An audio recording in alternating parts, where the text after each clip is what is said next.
Well, this is a hugely significant moment, and nowhere will the impact of this bill be felt more than here in Derry, Londonderry, where the British Army shot dead 14 people in January 1972, on that day that will forever be known as Bloody Sunday. This legislation will bring to an end the historical prosecutions of soldiers and indeed of terrorists, and that's why the British government has succeeded in bringing together the most unlikely alliance in opposition to the legislation. The opposition, the Labour Party, Unionists, Nationalists, all of the victims groups in Northern Ireland, all of the churches in Ireland.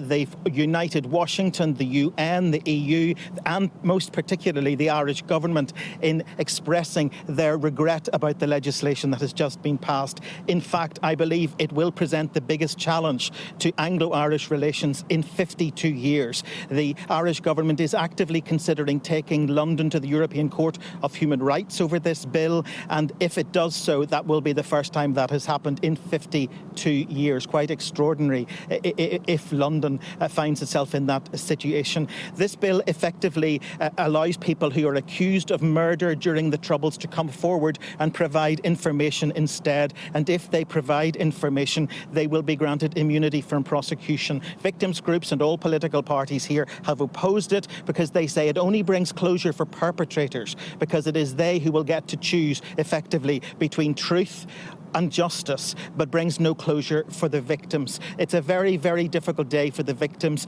but now that the legislation has effectively passed, there is the technicality of it going to the House of Lords next week, but they're not expected to table any further amendments, and it's expected to have royal assent within the next 10 days. So just to summarise, this bill passed in the last few minutes by Parliament brings to an end the potential for historical prosecutions for any players in what we describe as the Northern Ireland Troubles, the 30-year conflict here, and that includes both British Army veterans and terrorists.